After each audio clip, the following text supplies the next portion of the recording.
கிருஷ்ணராயபுரம் ஒன்றியத்திற்குட்பட்ட மாயனூர் முடக்கு சாலை பகுதியை சேர்ந்தவர் குணசேகரன். அங்குள்ள அரசு ஆரம்ப பள்ளியில் தலைமை ஆசிரியராக பணியாற்றி வரும் இவர் கடந்த 2002ஆம் ஆண்டு 15 ஏக்கர் நிலத்தை வாங்கியிருக்கிறார். விவசாய நிலங்களை வீட்டு மனைகளாக மாற்றி விற்றுக் கொண்டிருந்தவர்கள் அதிகரித்திருந்த காலகட்டம் அது. நல்ல காற்றை சுவாசித்து நஞ்சில்லா உணவு உண்டு இயற்கையான சூழலில் வாழ விரும்பிய குணசேகரன் தாம் வாங்கிய நிலத்தில் சிறிய அளவில் வனத்தை உருவாக்க முடிவு செய்தார். குணசேகரனின் இந்த முடிவு உறவினர்களிடையே நகைப்பையும் திகைப்பையும் ஏற்படுத்தியது.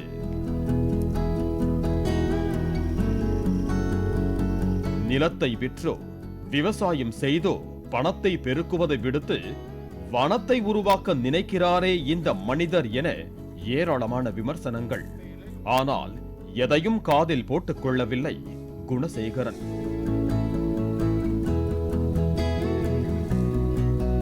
மறைந்த வேளாண் விஞ்ஞானி நம்மாழ்வார் குறித்து அறிந்து அவரிடம் சென்று பயிற்சி பெற்று பல்வேறு மாவட்டங்கள் மாநிலங்கள் பயணித்து பல வகையான மரக்கன்றுகளை வாங்கி வந்து நட்டு வைத்தார்.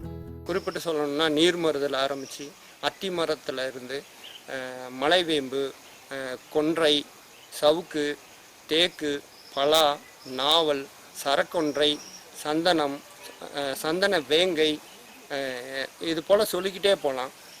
தடுசு, புரசு, இதெல்லாம் வந்து அந்த காலத்தில் பெரியவங்க உபயோகப்படுத்தின மரங்கள். இப்போ நம்ம மலேசியாவில் இருக்க லிச்சி மரம் அது கூட இப்போ ட்ரை பண்ணிட்டு இருக்கோம். 15 ஏக்கரில் 10 ஏக்கரை மரங்களுக்கும் மீதமுள்ள இடங்களை கால்நடைகளுக்கான தீவன வளர்ப்புக்கும் ஒதுக்கியுள்ளார் குணசேகரன். சுற்றிலும் வறண்டு காணப்படும் அந்த பகுதியில் குணசேகரனின் வனம் மட்டும் பசுமையாக தனியாக தெரிகிறது.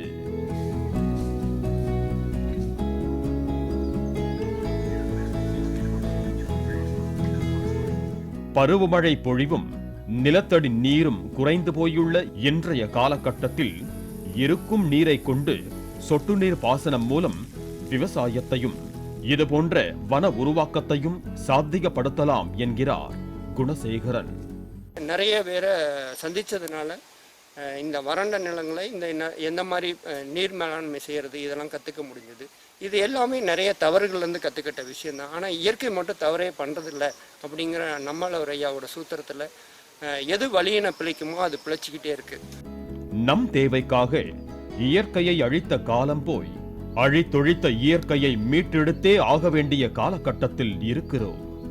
இதனை ஆசிரியர் குணசேகரன் போன்றவர்கள் சரியாக புரிந்து வைத்திருக்கிறார்கள். அந்த புரிதல் எல்லோருக்கும் வர வேண்டும் என்பதே நமது எதிர்பார்ப்பு.